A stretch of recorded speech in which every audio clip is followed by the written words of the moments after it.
Let's get back to the All-Star Futures game. We welcome you back inside. The celebrity coaches are interesting for this game. Raul Ibanez, longtime big leaguer, is going to manage the National League side.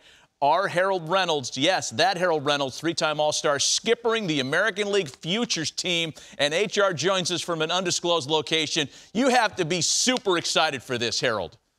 Oh, man, I'm pumped, man. I've never got to manage this before, and to do it going back to Seattle doesn't get any better. And we have a first look at your American League Future Stars rosters. Are you ready to take a look at this with me?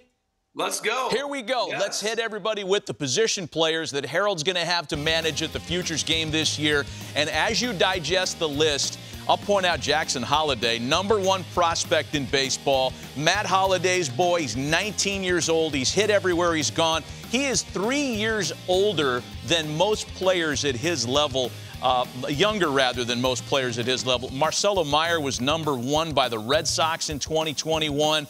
Let's see who else. Heston Kierstad, 2nd overall by the Orioles in 2020, left-handed batter with reverse splits.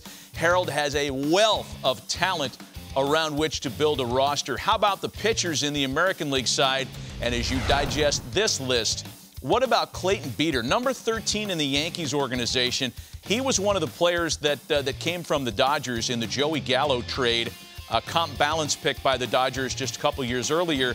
And he made his AAA debut Friday, struck out 6 in just over 5 innings. So, Harold, you've got your hands full with so much talent. And as we know from watching this game in years past, there's a lot of talent that we learn of for the first time here. Before Harold comments on that, let's give you some of the National League players here, because this is what you'll be managing against, Harold. These are the guys that Raul Ibanez will be dealing with. What about Brewers? We've been going back and forth at it, me and Raul, and obviously he's got the National League. He's been talking a lot of trash. He's got 4 pitchers on his staff throw 100 miles an hour. They've been clocked this year at 100. But you look at some of the names. Pete Crow Armstrong has been really in the travel circuit, was like the next Bryce Harper. He was so hailed in that travel circuit, but he's got some players too. Yeah, Jackson Churio, one of them, Venezuelan kid that the Brewers love, power-speed combination. Let's look at the pitchers and the guys that you talked about with all that plus velo. Mick Abel's one of them, #2 in the Phillies organization. You know, his command is still a work in progress, but he's awfully tough to square up, and these are some of the arms that your American League kids are going to have to answer to in the Futures game. So, Harold, give us some big picture context here. For folks unfamiliar with how great this game is, we've learned of a lot of big league talent for the first time by watching the Futures game over the years. Oh, no doubt about it. I remember, Matt, the first time they had a Futures game. And it was in Boston, and everybody was talking about, yeah, it's going to be the future stars of Major League Baseball, and it was going to be a collection from A-ball to AAA.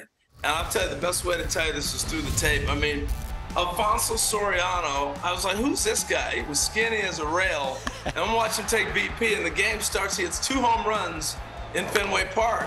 And this, all of a sudden, I was like, this game is really means something. And then you see him a couple of years later with the Yankees up doing his thing and helping lead them to a World Series title. I mean, he was that type of a talent. Mike Trout came through the Futures game in 210 and 211, and you got a chance to just get a glimpse of what you might see. Bryce Harper. I mean, you think about basically any star in baseball, the Futures game is the jumping point. It's the destination you want to get to as you look at Manny Machado.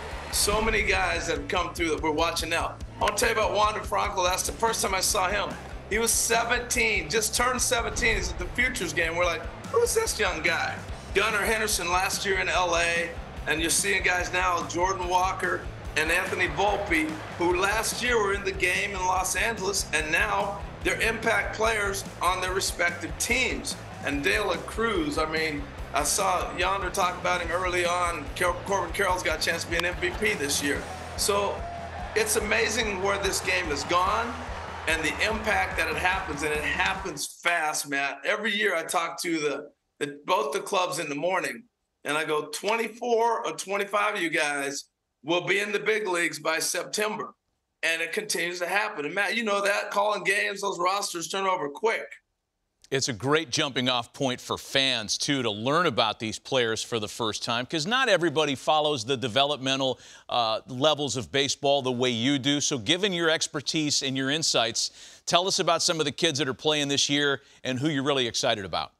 Yeah, I mean, Jackson Holliday, anytime you have a kid who's 1-1 and his dad is Matt Holliday, played in the big leagues, that's one kid you look forward to seeing and seeing what he can do in person. And I remember draft day watching him get snatched, and I was like, man, he's a little guy. He's actually bigger than most people think.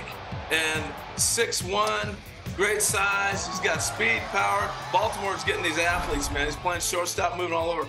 I remember when Meyer was taken in the draft, I thought he was the best player in that draft. He went, I think, the 5th pick or something like that to the Red Sox. I thought they got a steal in getting him at the top where they did. Marte is flying through this. We've watched the Reds with CRUZ come up. Here's another one knocking on the door. This kid is going to be special, and he'll be in the big leagues, probably one of these guys I'm talking about. And then Pirates, you know, they're doing things. I love Rodriguez, what he's been able to do. So I'm looking forward to seeing all these guys up front in person. It's one thing to see them in video or maybe see them in different showcases. Now they're knocking on the door of the big leagues.